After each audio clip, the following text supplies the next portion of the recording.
Gilles connaît, justement, on va parler films, Gilles connaît tous les films, même ceux qui n'ont jamais été faits. Voici le Kiki l'a pas fait. Effectivement, régulièrement, je vous parle de films qui étaient censés se faire et qui, pour raison X ou Y, n'ont finalement jamais été réalisés. Et aujourd'hui, le Kiki l'a pas fait va s'intéresser aux bronzés en Amérique. Alors, en 1979, dans la foulée des bronzés fonds du ski, le producteur Yves Rousserroir commande illico presto une nouvelle suite auprès de la troupe du Splendide. Son confrère Christian Fechner a ses charlots, Gérard Bétou ses gendarmes, Rousserroir, lui, a ses bronzés, et il compte bien les exploiter au maximum. D'ailleurs, l'homme ne manque pas d'idées, les bronzés à Hong Kong, les bronzés et les bronzettes, et authentique, hein. Les bronzés font le nucléaire, j'en passe et des pires. Bref, il y a de quoi. Problème, la bande issue du café-théâtre n'est pas aussi docile que celle de Gérard Rinaldi et elle a surtout beaucoup plus d'ambition que de se laisser presser comme un simple citron. D'autant que celui des bronzés commence d'ores et déjà à s'assécher. Si le premier volet a dépassé les 2 millions d'entrées à sa sortie, le second doit quant à lui se contenter d'1 500 000 spectateurs.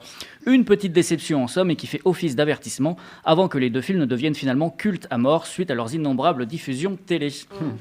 En attendant, Yves Rousserroir remotive ses troupes, qui avaient déjà eu du mal à partir pour les sports d'hiver, en envoyant Christian Clavier, dont il est le tonton, accompagné de Thierry Lhermitte et de Gérard Jugnot, en séjour aux States, en vue d'y trouver l'inspiration. Pourquoi là-bas ? Dans ses mémoires, Jugnot lève le voile. En 79, le dollar était très bas. Et Rousserroir s'était donc dit qu'il serait intéressant d'y tourner un film, forcément.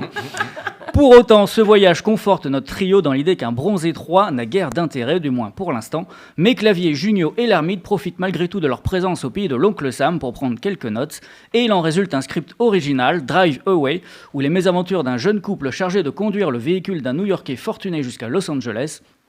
Et tout au long de leur excursion, ils ne cessent de tomber sur des Français tous plus insupportables les uns que les autres.